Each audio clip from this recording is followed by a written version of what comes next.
Y'all, I got lavender done gone wild. I cut it back every year. And then when it dies off, I cut it all the way down to the base. It's all over my sidewalk. So I got to cut this stuff back. And then what am I going to do with it? I'm going to dry it out. I got to do some research. It smells so good. So I think I'm going to dry it out and make some like, what do you call them? Not Palo Santo, the other one. What you call that other stuff? Like sage, the bundles. I think that's what I'm gonna do, maybe. But yeah, let me get busy. It's about to rain, and I'm gonna cut this stuff back real quick, like. Okay, that's looking a lot better. It's thundering. I hear it thundering now. I'm about to go in. I'll clean the rest of this up tomorrow if it's not raining.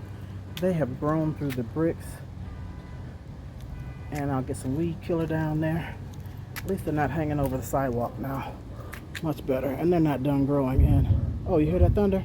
And with today being a cloudy day, this is normally filled with bees, so I could work on it today. And that's my pile.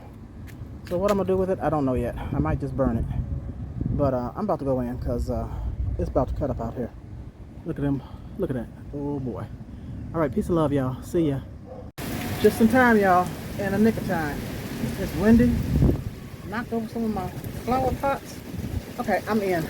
Lock my house up and go in here and chill out.